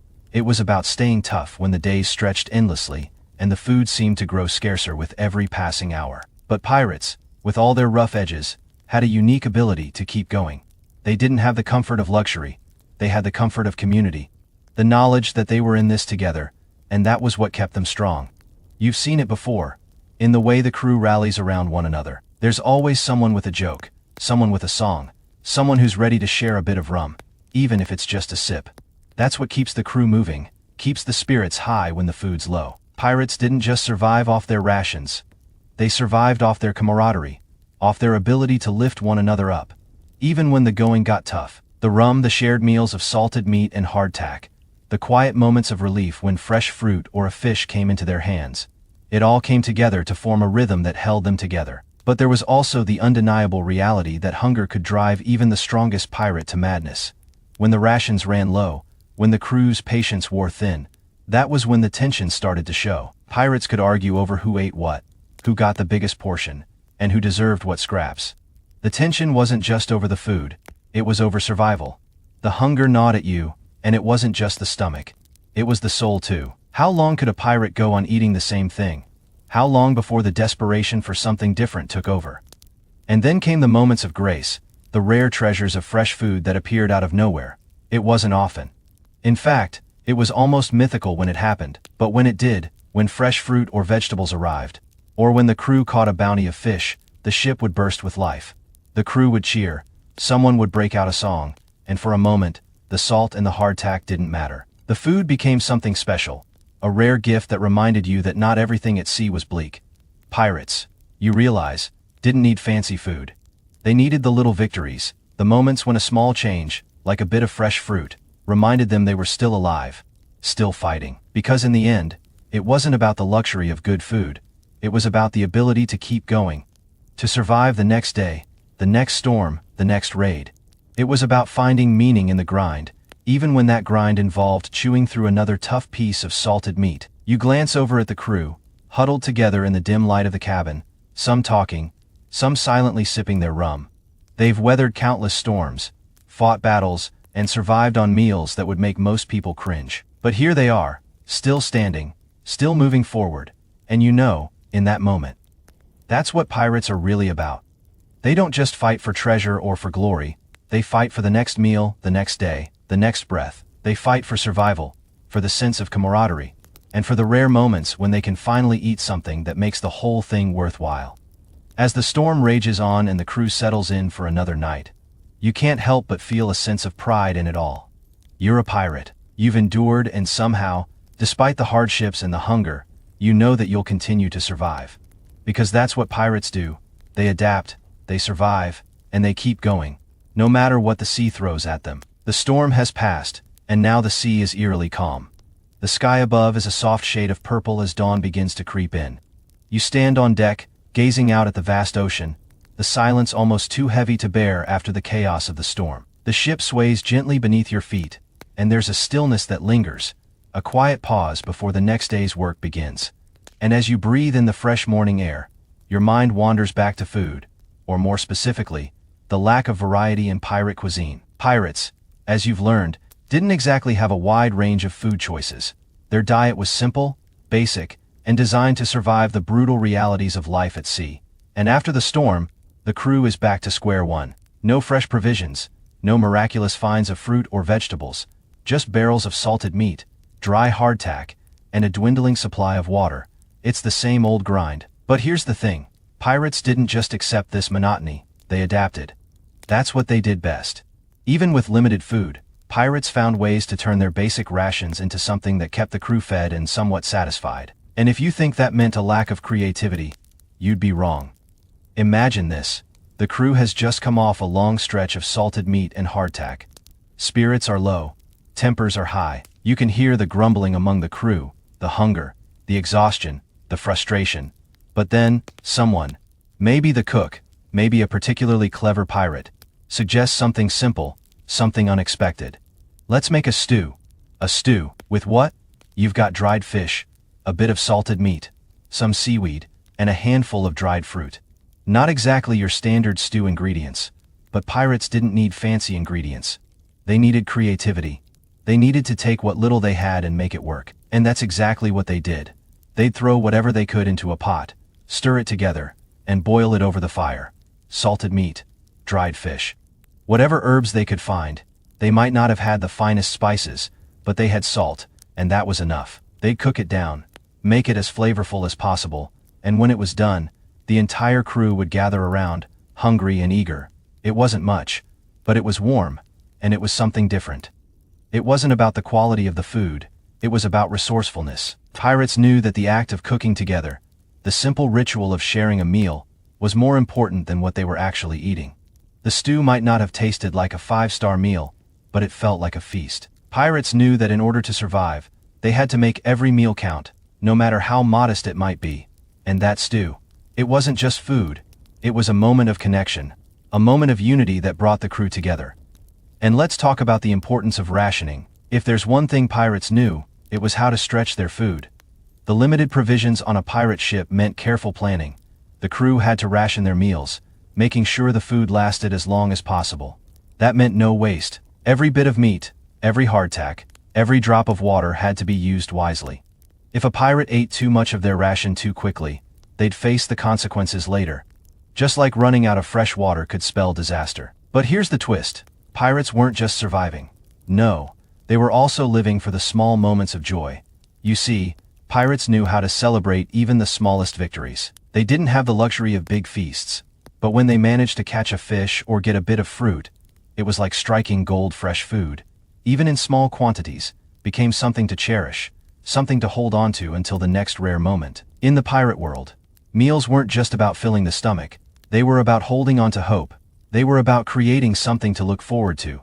Even when the world felt like it was crumbling around them, pirates knew how to make their rations feel special. They weren't just surviving, they were finding ways to live, to thrive, and to bond over the shared experience of their daily struggles. And that's where the real magic was. So, as you stand there on deck, watching the crew begin to get to work again, you realize that pirates weren't just fighters, thieves, or treasure hunters. They were survivors. They survived not just by fighting battles or stealing treasure, they survived by making the most out of the little things. They took their basic meals and turned them into something more. They adapted to their circumstances, and in doing so, they turned survival into an art form. The sea may have been a cruel, unpredictable force, but pirates knew that they were stronger, they were smarter, and when it came down to it, they knew how to get by. Because in the world of piracy, food wasn't just a matter of sustenance, it was a matter of spirit. And that spirit, it was what kept them alive, kept them moving forward, and kept them fighting. The days stretch on, one after another, as the ship slices through the waters. You're beginning to lose track of how long it's been since you last saw land. Days blur into each other. The endless expanse of sea and sky seem to stretch on forever. The only reminders that time still moves are the rations. Still the same, still scarce. Salted meat, hardtack, the occasional dried fish. The only difference now is the quiet determination in the crew's eyes. They know what they're up against. They know that survival means making it through moments like these. And they've learned, in some strange way, to take pride in that. You think about what it must have been like when you first boarded this ship. Back then, it felt like there was some sort of adventure waiting for you just beyond the horizon. Treasure, glory, fame. That's what pirates were all about, right? The wild tales and the endless hunt for treasure. But now, as the days blur into weeks, the truth of the pirate's life is beginning to sink in. It's not about treasure. It's about the grind. It's about surviving, day by day, meal by meal. And in that grind, you've come to understand something important. The pirate diet, as grim as it may be, is more than just food. It's a way of life. It's survival. And here's the kicker. The food, as rough as it is, actually brings something special to the crew. You wouldn't expect it, but there's a kind of bond that forms over the simple act of eating together. When the crew gathers around the cooking pot, waiting for the stew to boil, it's not just about the food, it's about sharing something real. It's the one thing that connects them all in the harshness of pirate life. The simple act of sitting down, eating a humble meal, and knowing that you're in this together. It's a ritual, an unspoken moment of unity. Pirates might not have had much, but they knew how to appreciate what they did have. The fact that they were still standing, still breathing, still fighting, that was a victory in itself. And food, as scarce and unappealing as it was part of that victory. When you're surrounded by the same crew, enduring the same hardships, and eating the same miserable meals day after day, you develop a bond. It's not just about survival, it's about keeping each other alive, physically and mentally. The food might be bland, but the shared experience of enduring together is what makes it feel a little less bleak. But there's something deeper here.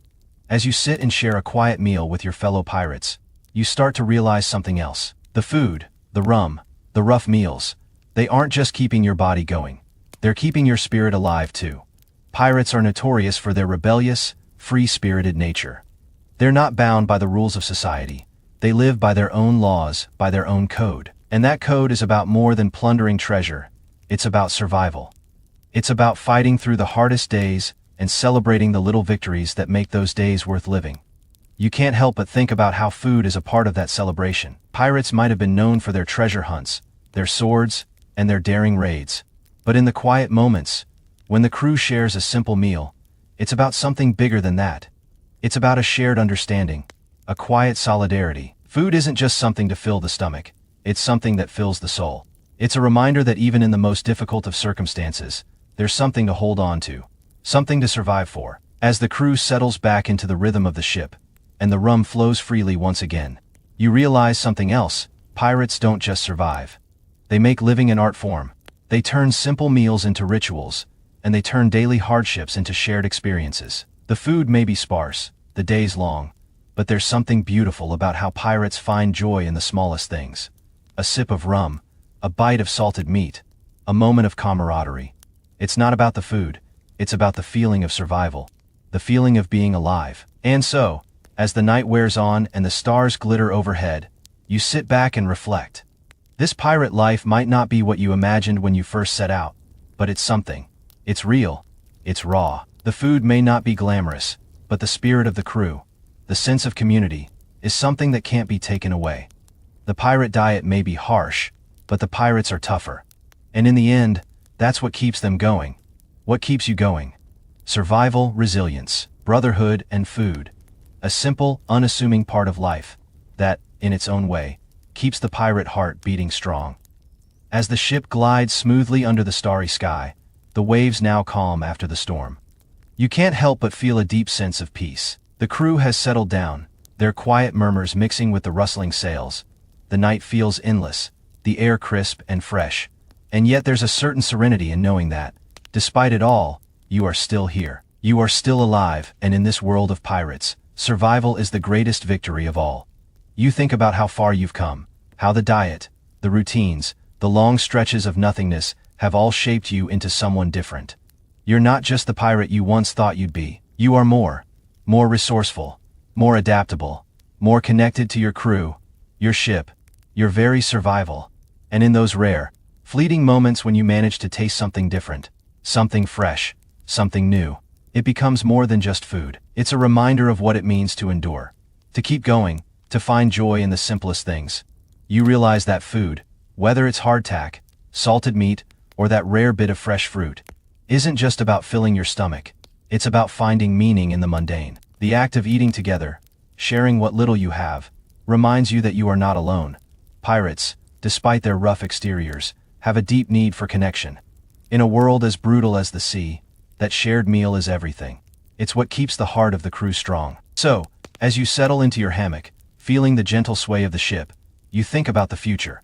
There will be more battles, more storms, more long stretches of hardship, but there will also be moments of sweetness, of fresh fruit, of laughter, of rum shared among friends. In the world of pirates, it's never about perfection, it's about perseverance. And maybe, just maybe, that's where the true treasure lies.